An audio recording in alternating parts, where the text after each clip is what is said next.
सीताराम चरण रति मोरे, अनुदिन बढ़हु अनुग्रह तोरे। जय वेदनाथ होय हित मोरा, करहु सबेग दास मैं तोरा। सीताराम सीताराम सीताराम सीता, जय श्री राम जय श्री राम जय श्री राम।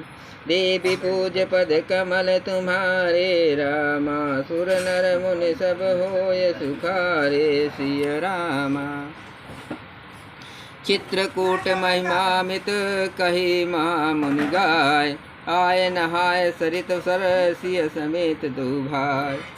महामुनि वाल्मीकि जी ने चित्रकूट की अपरिमित महिमा बखान कर कही। तब सीता सहित दोनों भाइयों ने आकर शेष नदी मंदाकिनी में स्नान किया। रघुबर कहो लखन भल घाटू, करहु कतहु अब ठाहर ठाटू। लखन दीख पै उतर कराहा, जहो दिस फिरो धनुष जिमनारा। श्री रामचंद्र जी ने कहा, लक्ष्मण बड़ा अच्छा घाट है, अब यहीं कहीं ठहरने की व्यवस्था करो। तब लक्ष्मण जी ने पयस्विनी नदी के उत्तर के ऊंचे किनारे को देखा और कहा कि इसके चारों ओर धनुष के जैसा एक नाला फिरा हुआ है।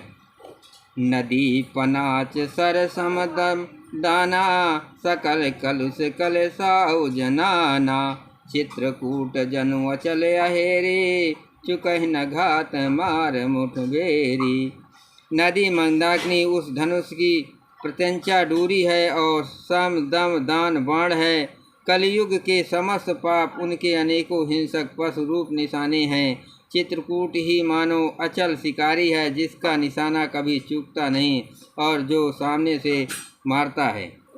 अस कही लखन ठायो दिखरावा, अथल बिलोक रघुबर सुख पावा।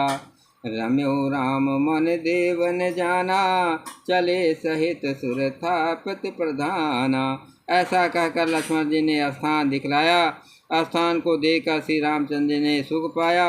जब देवताओं ने जाना कि श्री रामचंद्र जी का मन यहाँ रम गया, तब वे देवताओं के प्रधान थवई मकान बनाने वाले विश्वकर्मा जी के साथ लेकर चले। कोल किरात बेश सब आए, रचे परन तृण सदन सुहाए। बरन न जाय मंज दुई साला, एक ललित लघु एक विशाला।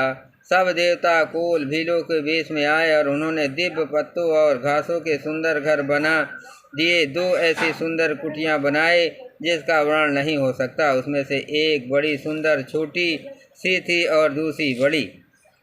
देवी पूज पद कमल तुम्हारे, रामा सुर नर मुनि सब होय सुखारे। सिय रामा लखन जानकी सहित प्रभु, राजत रुचिर निकेत। सोह मदन मुनि बेश जनो, रति ऋतुराज समेत। लक्ष्मण जी और जानकी जी सहित प्रभु श्री रामचंद्र जी सुंदर घास पत्तों के घर में शोभायान हैं, मानो कामदेव मुनि का वेश धारण करके पति रति और बसंत ऋतु के साथ सुशोभित हो। मास पुराण 17वां विश्राम। अमर नाग किन्नर दिशपाला, अचित्रकूट आए तेहि काला। राम प्रणाम कीन सब काहू, मुदित देव लहे लोचन लाहू। उस समय देवता नाग किन्नर और दिग्पाल चित्रकूट में आए और श्री रामचंद्र जी ने सब किसी को प्रणाम किया। देवता नेतों को लाभ पाकर आनंदित हुए। बरखि सुमन कहा देव समाजू, नाथ सनाथ भय हम आजू। कर बिनती दुख दुसह सुनाए, हर्षित निज निज सदन सिधाए। फूलों की वर्षा करके देव समाज ने कहा, हे नाथ, आज आपका दर्शन पाकर हम सनात हो गए। फिर विनती करके उन्होंने अपने दुख सुनाए और दुखों को नाश को आश्वासन पाकर हर्षित होकर अपने अपने स्थान को चले गए।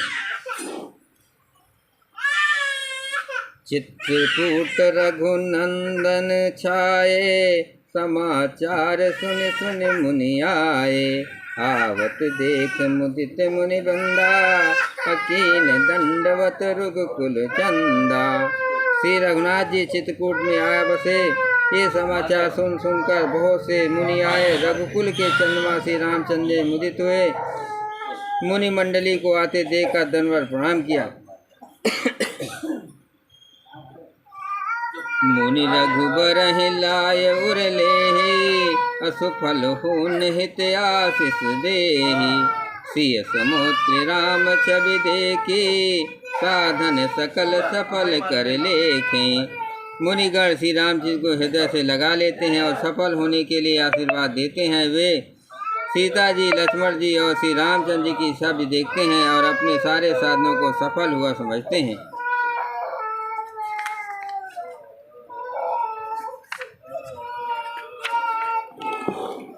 देवी पूज्य पद कमल तुम्हारे, रामा सुर नर मुनि सब होय सुखारे। सिय रामा जथा जोग सन्मान, प्रभु विदा किए मुनि वृंद।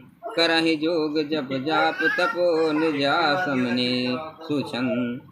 प्रभु श्री रामचंद्र ने यथा योग सम्मान करके मुनि मंडली को विदा किया। श्री रामचंद्र जी आ जाने से सब अपने अपने आश्रम में अब स्वतंत्रता के साथ योग जप यज्ञ और तप करने लगे।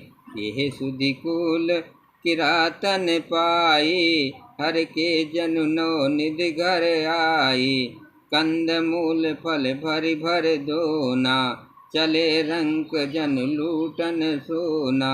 ये श्री रामचंद्र जी के आगमन का समाचार जब कुल भील ने पाया तो ऐसे हर्षित हुए मानो निधियाँ उनके घर ही पर आ गई हों। वे दोनों में कंद मूल फल भर भर कर चलने मानो दरिद्रता सोना लूटने चले हैं। तीन महाजिन देखे दुभाता, अपर तिन्हि पूछे मृगु जाता। कहत सुनत रघुबीर निकाई, आए सबन देखे रघुराई। उनमें से दोनों भाइयों ने पहले देख चुके थे। उनसे दूसरे लोग रास्ते में जाते हुए पूछते हैं। इस प्रकार श्री रामचंद्र जी की सुंदरता कहते सुनते सबने आकर श्री रघुनाथ जी के दर्शन किए। करहि जोहार भेंट धरि आगे, प्रभु बिलो कहे अति अनुरागे। चित्र लिखे जन जहाँ जहाँ ठाड़े, पुलक शरीर नयन जल बाढ़े। भेंट आगे रखकर वे लोग जोहर करते हैं और अत्यंत अनुराग के साथ प्रभु को देखते हैं। वे मुग्ध हुए जहाँ मानो चित्र लिखे से खड़े हैं। उनके शरीर पुलकित है और नेत्रों में प्रेम आंसुओं के जल ही बाढ़ आ रही है।